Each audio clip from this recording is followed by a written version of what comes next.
Hello, everyone. Welcome to the 21 Hats podcast. I'm your host, Loren Feldman. This week, Liz Piccarazzi and Jackie Russo compare notes with Ted Wolfe on their very different journeys to integrate generative AI into their businesses. For Liz, it's been frustrating. She resisted AI at first, but while she's ready to go now, her COO, who also happens to be her husband, still isn't there. That's one reason Liz says she feels as though she's been spinning her wheels. Jackie's path couldn't have been more different. She jumped in more than 2 years ago, took every course she could find, and now has custom GPTs talking to custom GPTs talking to custom GPTs. The AI tool she built delivers 10 fresh, fully vetted prospects to her inbox every morning. It will find the person in charge of marketing, she says. It will find their LinkedIn profile. It will find the company website. It will find their competitors. And it has already produced 2 new clients. Plus, as this especially challenging year winds down, Liz, Jackie, and Ted reflect on where their businesses hit expectations and where they fell short. Jackie notes a sales hire that failed. I would have liked to have not spent the money on that person and had this epiphany without the pain, she says. But I think those two things just go hand in hand. Liz cites her $400,000 tariff bill. It really hurts and it makes me angry, she tells us. But in terms of revenue, we're doing well, I gotta admit. Thank God for New York City rats and trash. Even in good times, owning and running a business can be a lonely pursuit. Our hope is that these weekly conversations will let owners know they are not alone in facing challenges. In fact, that's the whole idea behind the 21 Hats community, engaging with other owners to get the kinds of insight only another owner can offer.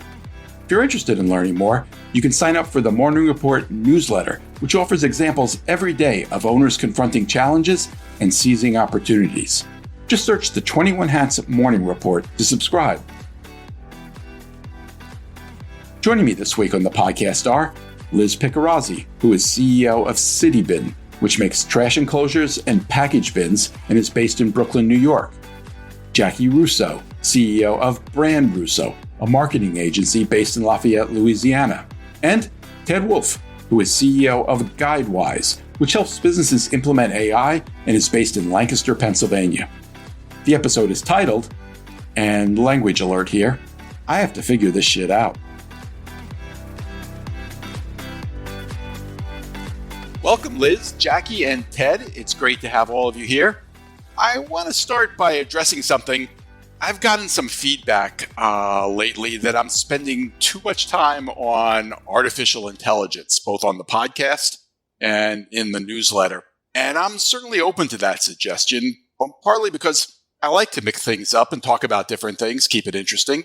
But every time I pull back from AI, something pulls me back in again, sort of like Michael Corleone in The Godfather 3. I believe when we look back on this year, this time period, we're going to have a lot to talk about. There's a lot going on. But when it comes to running a business, I'm not sure there's anything happening right now that's bigger or more important than the changes AI is making possible. Do any of the three of you disagree with that? Well, my opinion about your AI content has changed over time. I actually used to think there was too much of it. And when we were at 21 Hats Live and we were given the option to have an AI session, I always chose something else. But recently, as I've started to get more into AI for the business, trying to learn, I pay a lot more attention to your content. One thing I will say, and this has to do with content overall about AI, is a lot of it is about the theoretical or the imperative to embrace AI. But there are very few people that are talking about some of the brass tacks, like tactical things that you need to do to get ready for AI. So, for example, our friend Alan Pence wrote this week, or actually it was on his podcast, that if you've got your content and your data and your pictures in multiple systems, in Drive, in Dropbox, Slack, all over the place, that you're going to have a hard time adopting AI because your stuff is not in a consolidated place.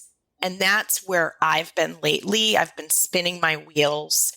And it did occur to me that I could move this along a lot faster if I got my stuff organized.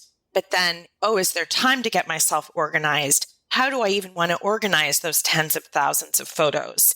And suddenly it turns into an exercise that seems too difficult. But I have moved along a lot, but I have to say that the content that is very theoretical or about the imperative of AI, I tend to gloss over.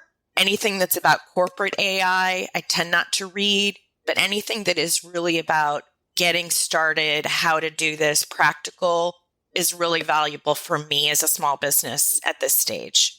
What do you mean when you say corporate AI? I mean more like big corporations. How are they implementing AI? How many people they're laying off as a result of it? Right. How much money they're saving on it? I know that's going on, but I'm not going to spend time reading it. It's not going to change the way you run your business. No, not at all. Right. The challenges you just laid out are really interesting, and I suspect relevant to a lot of people running businesses. Have you figured anything out? Do you know what you're going to do? Yeah. So this imperative to get everything in a consolidated place has partly led me, ironically, to hire an additional person. You would think you'd be subtracting someone. I would not think that. I think AI is going to create jobs. Keep going. Yeah. So I really started to dig into this about 2 months ago, and of course thought I could do it all on my own. It hasn't happened. As an entrepreneur, I'm a very creative person. I'm very impatient, super impatient. And when I'm not able to set up something because of connections and passwords, I'm just going to give up. And I did for a while. And so now I've hired someone that's helped me pull together the systems, get the passwords in the right place, give people the right access. And it's really helped things because I was sort of in the way of not only my own AI learning, but that of my employees. We haven't really deployed AI in sort of a dedicated way in the business yet. And I think that this person is really going to help us do that. But this sort of getting past the spinning wheels, I imagine is something that a lot of small businesses are not able to get through. And that's the stage that I was at until literally I hired someone yesterday. I want to ask Jackie how she's dealt with those issues. But first, how did you hire the person you hired to help you? What credentials were you looking for? She's a contractor that works for one of my close business friends. And when I went to the Inc. 5000 conference with this friend who was making the list for the first time, we flew together, we traveled, we stayed in a room together, and I was complaining about systems and passwords for like multiple times every day. And she noticed that. And she was like, you really need to get help with this. It does not to be so difficult that this person that works for her but is not full-time has capacity. And she knew for sure that she'd be able to help me with this stuff. So we had a great meeting last week, went over all of my needs, went over all my systems. I got a proposal. It was a very good one. And then we kicked off some of the projects with her yesterday. So it was a referral. I think in that situation, you sort of have a choice between trying to make the platforms you're already using work together or kind of starting fresh and building a clean new stack designed specifically for AI. It sounds like you're choosing the first choice, making your current systems work. Is that right? Yes. Jackie, what have you done? Well, as you know, Lauren, we've been talking AI for 2 years now, and we've integrated into different pieces of our company. I believe it is going to completely upend my entire industry. I think that the shift that marketing is going to go through from 6 months ago to 18 months from now is going to rival the changes that it went through in all of the 1900s. I agree with that totally. Have you had to deal with the situation that Liz described of trying to get all your systems talking to each other? Yes, that is already something I'm always focused on. And, I feel like I do it better than most, but not as great as I would like to. So I'm still working on it. But I love the technology and I love the systems talking to each other. And I'm not worried about the machines taking over. And so I want more of this. If it's going to help me do my job better and help my clients grow, I'm going to figure out how to be first in line to make that happen. And so my job now, or at least has been for the past 2 years, is getting the people of my company to see it the same way. As you know, Michael and I have very different viewpoints on this topic and all other topics. Michael, your husband and co-owner. Yeah, that's the one. That's the baby daddy that I am referring to. And then, we have clients who run the gamut from they're scared of it. They don't want us to use it. They like it. They want to know that we're using it, to they're using it, and they want us to take what they've done and make it better. And they send us 74-page documents of crap. Yeah. Yeah. How did you initially deal with the situation that Liz described? Did you handle it yourself? Did you get your systems talking to each other? Did you bring somebody in with more experience and expertise? No, I feel like my job is to figure it out and then teach others. And so I have found a number of experts, our friend Alan Pence being one of them, and have taken some classes from him. I have been teaching AI for marketing for beginners for about a year now. When I have to teach it, I got to go learn it. And so that's the main driver is if I'm going to stay ahead, then I have to learn a bunch of stuff. There are a few organizations that I either subscribe to their stuff or I take their classes. There's a ton of free classes out there that I've found to be very helpful. And then this is the first thing that I can remember where using it is the best. I guess maybe cooking. This is probably equivalent to cooking. You can go to the Culinary Institute, but the most you're going to learn is from actually standing in the kitchen and taste testing recipes. Yep. Liz, I got a question for you. What made you actually make the decision to bring in that person to start organizing yourself? It was the feeling of spinning my wheels, that knowing that I had made the decision that I wanted to use AI, I wanted to deploy it. And I was actually sitting there using Claude and ChatGPT and creating great stuff. But anytime it needed to be pulled in from a system, it would feel like friction. And it became very obvious. It's not just the systems themselves, but it's the passwords attached to the systems. And in my business, we have like 27 different systems, maybe 8 of them like we regularly use. But if I'm trying to work with a system that I've lost my password on and then it's not in Keeper, I was finding that it was happening multiple times every day. And it became overwhelming. Mm-hmm. Jackie, I'm curious, what made you develop the mindset that you have? You're so open to it and positive. I think that's been my mindset since I was probably 15 years old. I don't know. I love being a lifelong learner. I love learning new things. When digital ads came on board, we were one of the first agencies to jump on that and figure out how to use them for our clients. Social media, I was teaching social media classes in 2009 to schools, and I developed a 3-class set where I would teach a set to students, a set to the school themselves and the teachers, and a set to the parents. Because 3 very different audiences need to learn 3 very different things.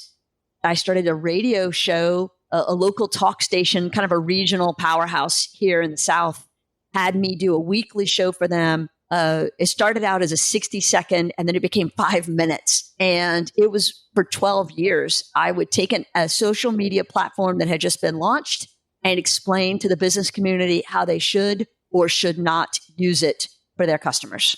In teaching AI, have you run in or even implementing it in your own business? Have you run into any problems, setbacks? No setbacks. I think I have a toxic positivity, so I don't really see setbacks. But I'm working on that. But I have found opportunities to do a lot of things better. We're smarter. Our signature program at Brand Russo is called Razor Branding, and it's a 3-month strategic brand planning process. And so we've been able to introduce elements of different AI tools throughout that process. And the end product is it 100 times better than it used to be? Probably so. Mm-hmm. Okay. Ted, in your travels consulting with companies about AI, you must see these kinds of situations all the time, like the one Liz is describing, businesses trying to figure out how to coordinate their processes. What do you generally recommend? Suggest figuring out ways to get the different platforms to talk to each other, or do you suggest starting from scratch?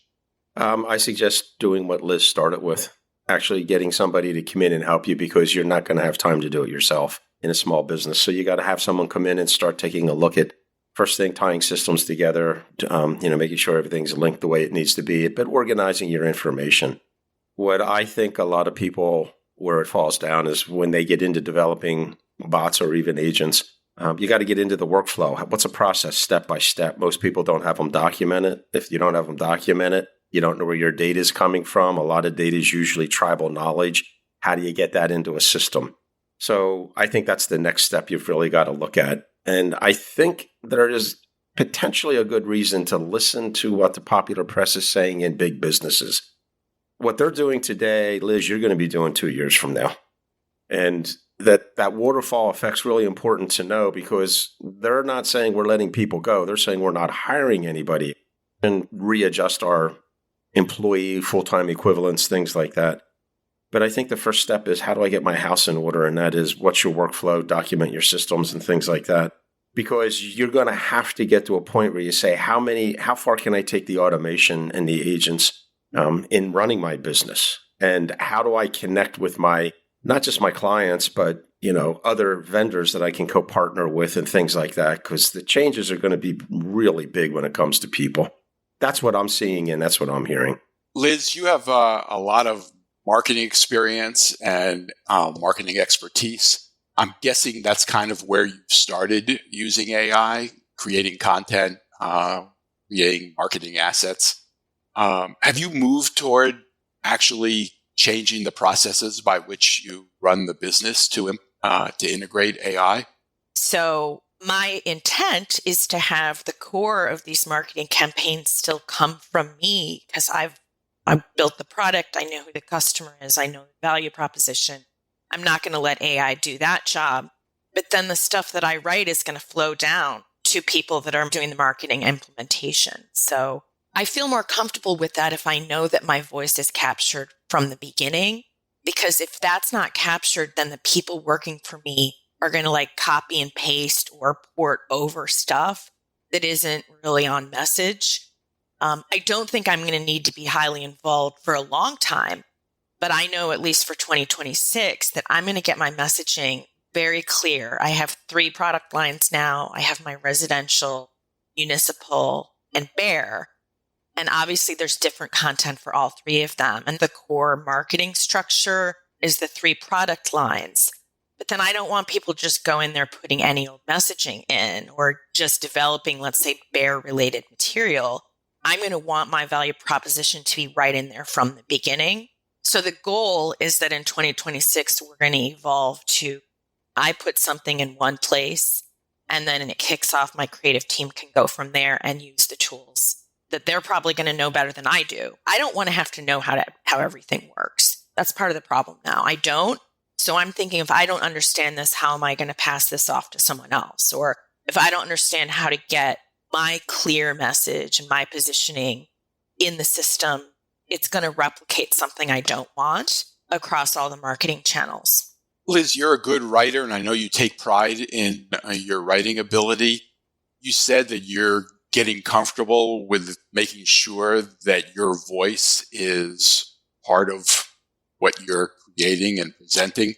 How did you get comfortable with AI taking over to some extent for your voice? It was that I could see it was being trained on what was important. So sort of in a hierarchy of messaging from, the overall product strategy through all of the different customer types and the different messaging.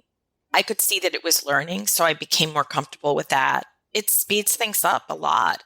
I consider myself a good writer, but I can also be really verbose, especially if I don't have the time to edit things down. So if I've written something that's a little bit verbose and I throw it into ChatGPT or Claude, it can consolidate it down into, not only something that probably reads better, but probably is also better for LinkedIn, for example. I think it knows what LinkedIn likes in articles, and it's going to convert what I write to that sort of format. Jackie, you mentioned the class that you've been taking with Alan Pence. Yes. Alan's been a guest on this podcast, and I quote him fairly frequently on the newsletter. So his name may be familiar to listeners. You signed up for a class that I think is 8 or 10 weeks, something like that? It was 8 weeks. So, what I've been teaching is an AI for marketing beginner class, and specifically on how to use AI for small business marketing when they may not be in a position to hire someone like Liz has done. They for sure don't need an agency like I work at. And so, but I still want them to have some skills because that's what helps them get bigger and become a good client for me. Yep. And so teaching that class was great, but I want to stay ahead of my people. And so taking Alan's courses, we exceeded what I knew after the first lesson, and there were 7 more to go. And so it was awesome. I mean, by the time we were done, we had vibe coded and built a website, an app, a funnel. I had my robots talking to each other. And so one custom GPT would do a task and then tell the next custom GPT to do their task and then tell the next custom GPT to do their task. Okay, I think you're getting into the theoretical that Liz was talking about before. Can you tell us what those tasks were? Sure. Thanks, Lauren. These are all just for the sake of the class, right? So they were pretend tasks. They weren't real things I do every day. Right. But what I loved about the way Alan did it, and I think he's going to do another one. So if y'all are out there and you're even slightly interested in this thing, sign up. This is not a guy reading from a deck and PowerPointing you to death.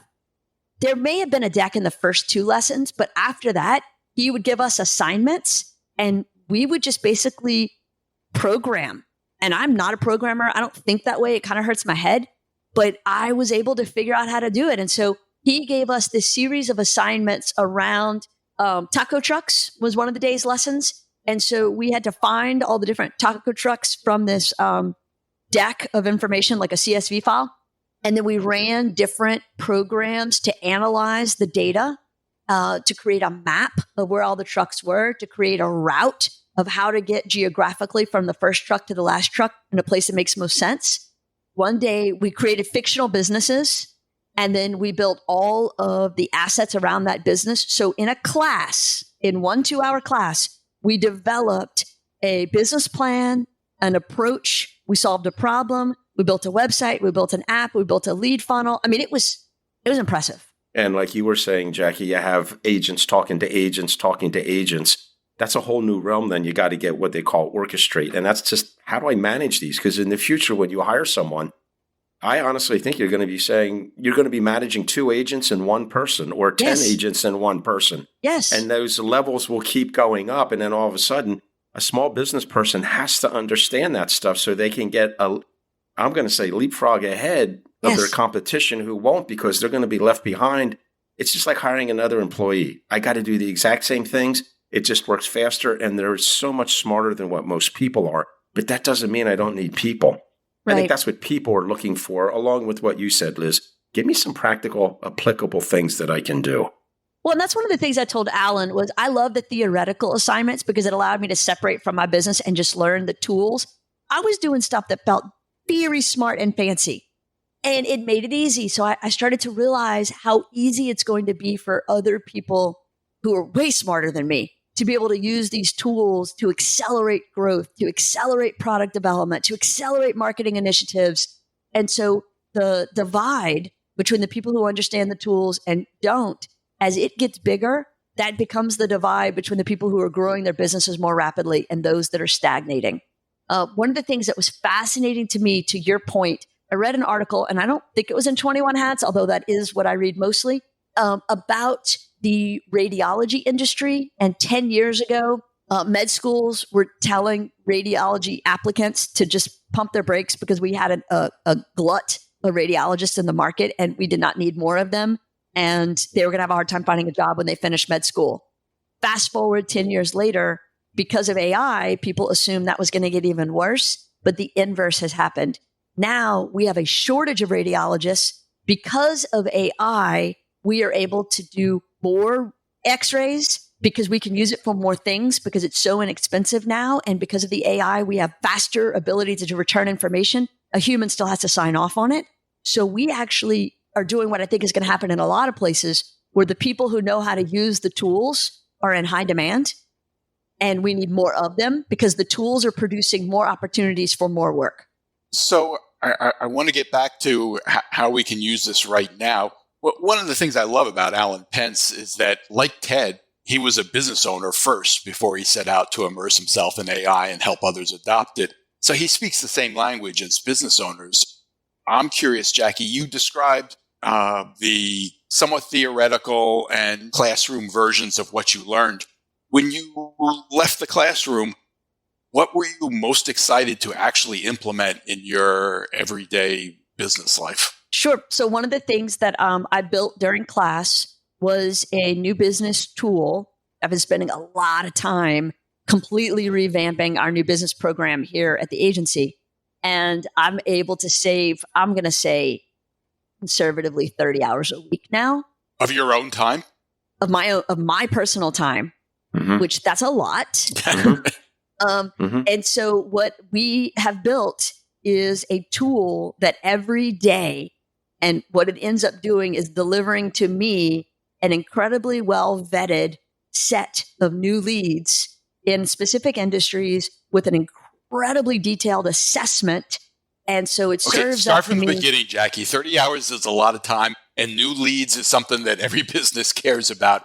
How does this work?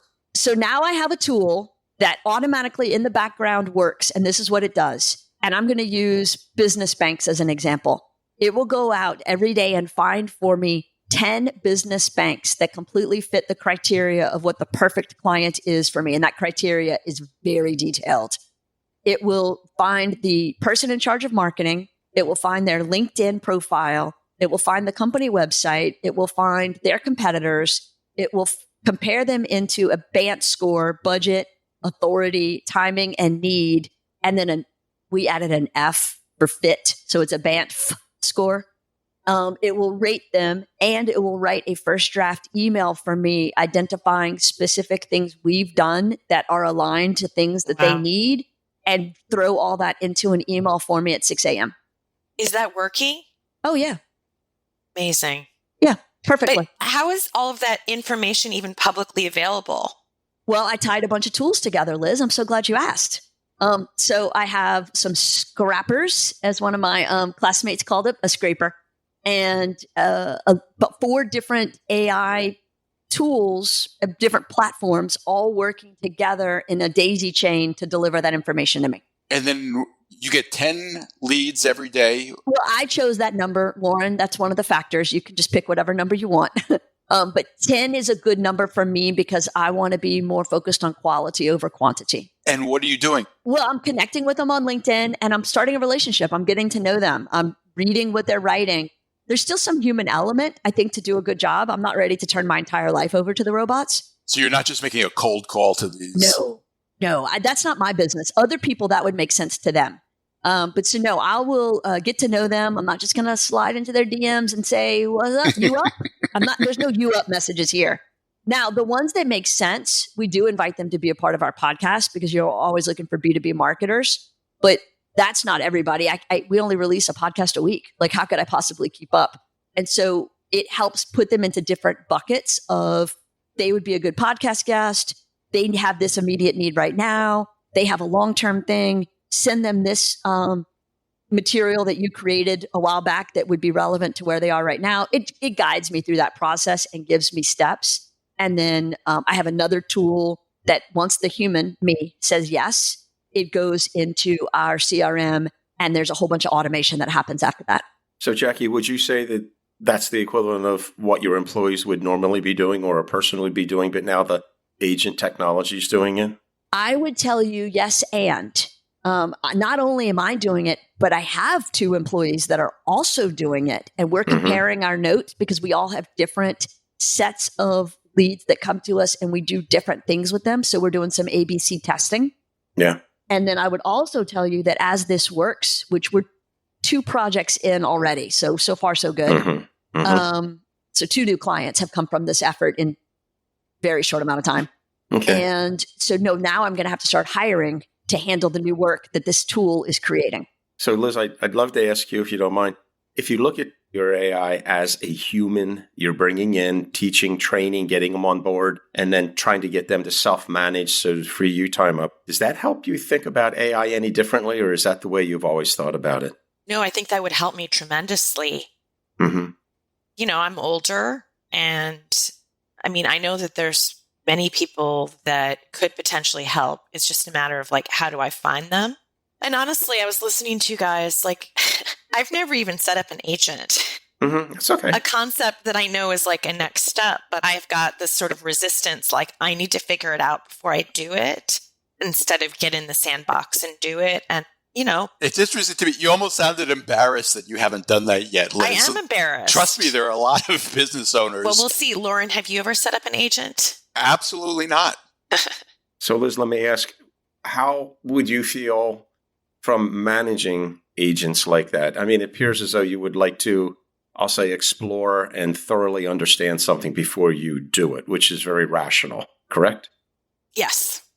Okay. So how do you deal with the emotional side then of managing technology, of managing agents? Because that's the real story of AI. I guess I could tell you sort of a vivid story, and that is that my frustration level with all of the data and the systems and the passwords needed to feel like I had a connected system got so bad that I had a tantrum, like one of my worst tantrums ever, a couple of weeks ago, where I realized like I needed to get all of these systems talking, but worse, I didn't really think that anybody cared about it as much as I did.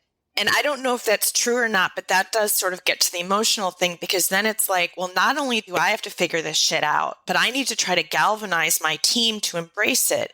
I'm not going to do that. That's why I have to bring someone else to do it, because they can not only know these systems, they can hook them together, but I'm not planning on training my staff on how to use these tools. I'm going to have her do it. Mm-hmm. I think that's very smart. I think the people change capacity is low right now. The pace and scope of change is getting faster all the time.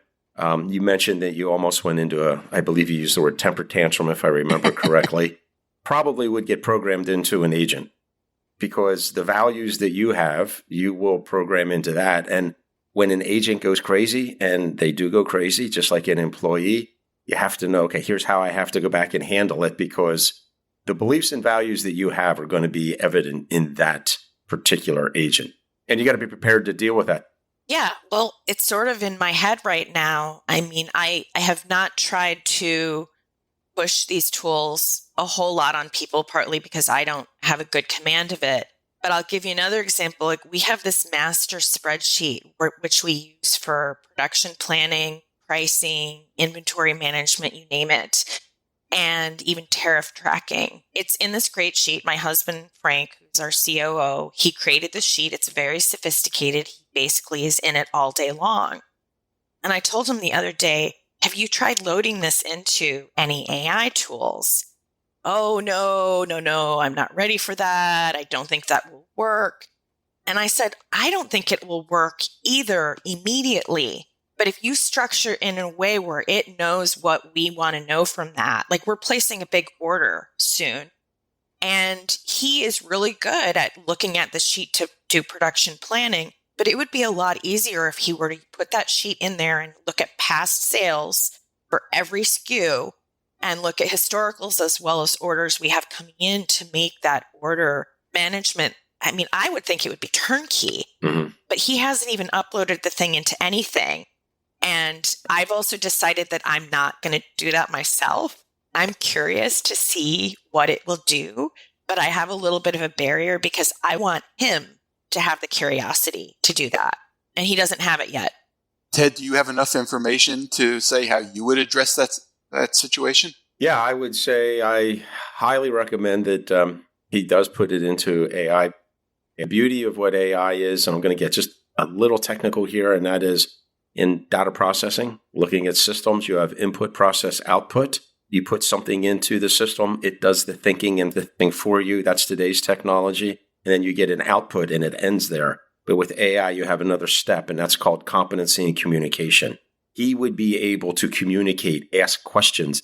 It could ask him questions to make him think deeper about that spreadsheet. And it would uncover an awful lot of gaps that perhaps he wouldn't normally see, because it's so detailed in what it's doing. So look at that AI with him and say, it's going to teach you how to critically think at a deeper level. Right. That's one of the two skills that AI will bring to a company. Yeah. Well, and even a question like scenario planning, like there's a big order that we're likely going to get, but we're not sure yet. And so do we put that in the order or not? Well, if we could ask a question, if we get this order, how should we increase our production order? I think that that's probably a pretty straightforward prompt. because you put what the order amount would be, and then it's going to compare it to historicals and decide. But I can see it really helping with situations like that. I do want to move on to another topic in the limited time we have left. But before we leave this, I just have to ask one more question. Half the stories I read about AI on LinkedIn and other places are about one particular issue, which is figuring out how AI is changing SEO, how people are adopting what I guess is being called GEO, generative engine optimization, so that they can be discovered on all of these AI chatbots. Jackie, is that something that came up in your course? Have you figured out the answer to this holy grail question? I am also tracking this story, and I have not, because it sounds like, unlike Google, who releases their criteria, the OpenAI, Claude, the other platforms have not released their criteria yet. What we have focused on is doing the right things the right way, and you'll get the right results. And I think that's just a good lesson for life in general. That was kind of true of SEO too, right? Correct. And so if you just are not trying to game a system, not trying to trick it, but if you just do the right things and earn your way into people's consciousness, typically you'll turn out okay. Does that make sense to you, Ted? Yeah, it does make sense to me. Everything that she said, I fully agree. So last thing I want to discuss, this has been another in a series of kind of crazy years. A lot has happened this year. And I'm just wondering what impact this has had on each of your businesses. Liz, you're a perfect example. As we know, it's not been an easy year for you with all the tariff insanity. What has that done to the performance of your business? Have you been able to hit the numbers you expected to hit when the year began? Yeah, so we have had a lot of changes in sort of the proportion of our customers. So we started in residential, and then we got into the municipal market like 3.5 years ago when New York City really started to focus more on its trash and rat issues. So my municipal business is only 3.5 years old. My residential is now 13 years old. And last year, the split of my municipal versus residential business, it was still 60% residential, 40% municipal. This year, it's 70% municipal, 30% residential. And that's because residential sales have gone down a lot. But because we've really focused and invested on the municipal market, that's helped us because government contracting, they're not as vulnerable sometimes to changes in pricing. For us, the situation in New York with the rat and trash issue, it's also fairly political. So there has been a mandate for a couple of years for commercial districts, such as business improvement districts, to containerize their trash. Well, that became a funded mandate like 3 months ago, which means the funds for these business districts to pay for the trash containers are there. And my business has really benefited from that. So I'm revenue-wise, I'm growing. We have expanded a lot into public parks and also into other cities. Baltimore is a huge city. We're expanding more into Chicago. And then we've got the Brisbane, which is a whole other thing for our bear enclosure.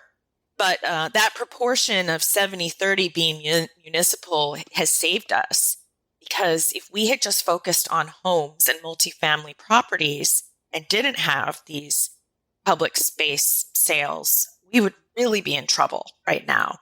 And, I never would have known a few years ago when I chased that opportunity with the city that it would help me in this situation. But it is sort of, I'm not a religious person, but I do feel like there's some sort of a higher power that these two things are happening at the same time. I'm going to be $400,000 in tariff bills this year. I've got another $120,000 to go that I'm expecting in December. And it really hurts. It really hurts. And it makes me really angry.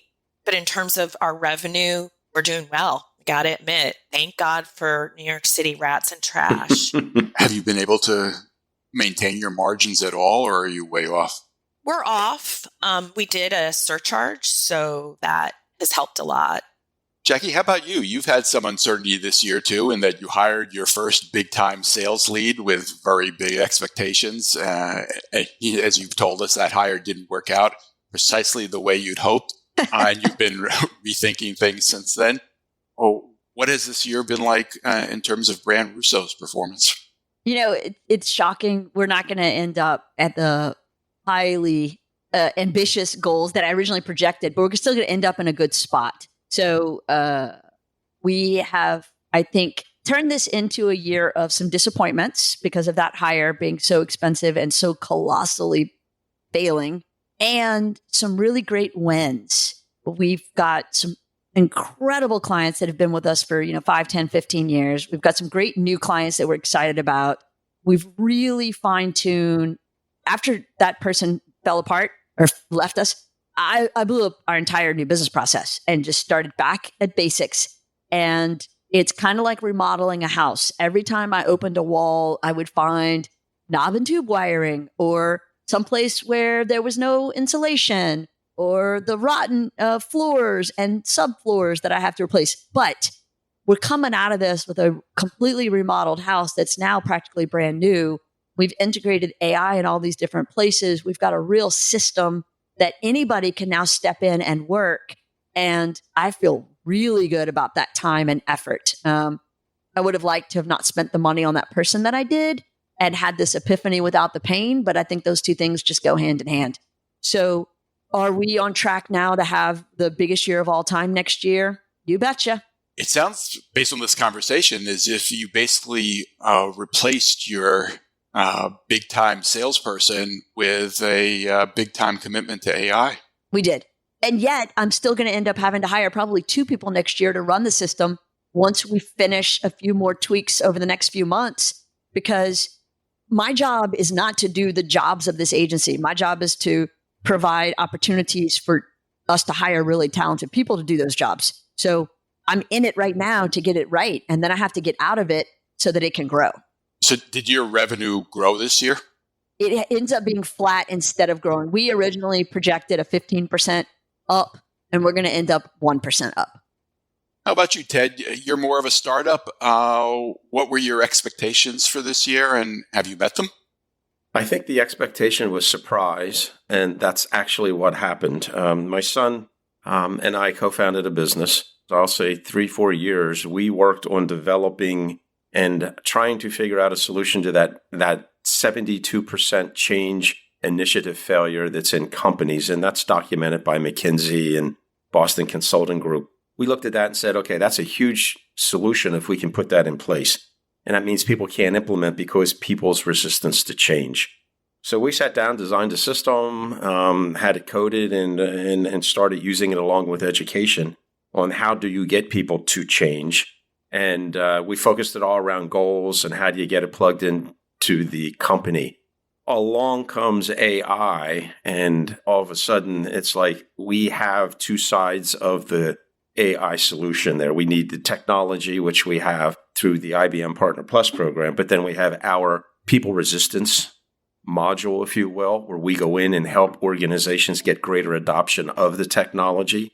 And I would tell you that we'll probably triple, good possibility of tripling our revenue for next year, because this is a message and people see that we need it, and it's changing businesses. So for me, I'm very excited about what happened this year. I'm actually more excited about next year. And Liz, after hearing what you are paying in potential tariff fees and things like that, I would suggest, I'm not a friend because I don't know you well, but if I was a friend, I'd say you have to start looking at AI as a way to offload those costs, or at least increase productivity to make their effect less. Yep. And that's as much psychology as it is technology. How would you offload those costs, Ted? What are you referring to? Exactly what Jackie was saying. Figure out how to automate some of the things you're doing right now and making AI very intelligent so it can write at the same caliber of what you write, Liz, but it can also do all of the processing, inventory, operating side of the business just as well as your husband. And then go from there with other agents. Take it slow. Make sure you're protected, low risk, low cost to get started. you have to do that. And the people side, your mindset is key in that whole thing. Well, your mindset, Liz, as well as your husband, how are you going to convince Frank to take the leap? I'm probably going to bring someone else to do that. Or I'll just get over me being stubborn and upload that file I told you about and play with it myself and see how magical it is and then tell him and just have like the true evidence for it. I don't know what it is. He also really likes being close to the data and he's very proud of those spreadsheets and models that he's built. So that's reluctance. I mean, it's the same reason why we don't have scanners in the warehouse for boxes, because he likes using a clipboard. Wow. Liz, if I can just mention to you, I mentioned the 72% people resistance to change. With all respect, that's an example of it where we all get stuck in our comfort zones, and we do the same thing. So I would suggest downloading or uploading the file. You may get some unbelievable insights, and it could be a big mental hit, if you will, in your own mind. So you get excited about it. Yep. Do you know what? Maybe I can help give him a moment of addiction. Yeah. You know, that moment when you're like, oh it's my God, dopamine hit. I can't live without this. Yeah. And you have that realization. Yeah. Well, in Frank's defense, I feel compelled to point out, as you've discussed here many times, Liz, you guys come with different sensibilities, and you're more entrepreneurial in nature. He's more conservative and cautious in nature. And the mix, I think, has probably been pretty good for you over the years. Yeah, it definitely has been. And, you know, we've learned how to deal with a lot of the conflicts. But the conflict in this area over my frustration with systems, lack of integration, it sort of needed me to tantrum to get it done. Like me tantruming is part of the reason we hired someone to help us. And that's a normal part of change management. Tantrums? Yeah. You have to hit that point where you say, I can't do this anymore. I'm done. I'm done. I'm ready to change now. You've got to get somebody to the point where they're saying that, or they will continue doing what they've always done. Yep. Will Frank be listening to this episode, Liz? He definitely will be. Hopefully he won't tell anybody how bad the tantrum was. You know, we talk about it over here, Liz, because I'm the go-go and Michael's the no-no. And so, you know, you need the gas and the brake to make the car go properly. Yep. Yeah. No, exactly. We are a very good mix. We really are. I'm so fortunate for that. Well, if Frank or Michael decide they need equal time, they know how to reach me. Please remind them of that. But for now, my thanks to Liz Piccarazzi, Jackie Russo, and Ted Wolf. Thank you all for sharing. One thing before you go. Everything we do at 21 Hats is created by entrepreneurs for entrepreneurs to help us all learn together. If you get something out of listening to these podcast episodes, consider joining the conversation. You can do that by joining the 21 Hats Sounding Board, a Slack channel where you can tap the wisdom of a very smart crowd, or by becoming a founding member and joining our monthly Zoom forum, where you can be part of conversations much like the ones we have on the podcast. You can sign up for both by subscribing to the Morning Report. If you have any questions, you can email me at lauren@21hats.com. And if you get something out of this podcast or out of the Morning Report, please tell a friend, tell an enemy, tell every business owner you know. Your word of mouth, owner to owner, will always be the most effective way to build this community for all of us. Thank you. It means a lot. This episode was produced by another entrepreneur, Jess Stuberon, founder of Blank Word Productions. Thanks for listening, everyone.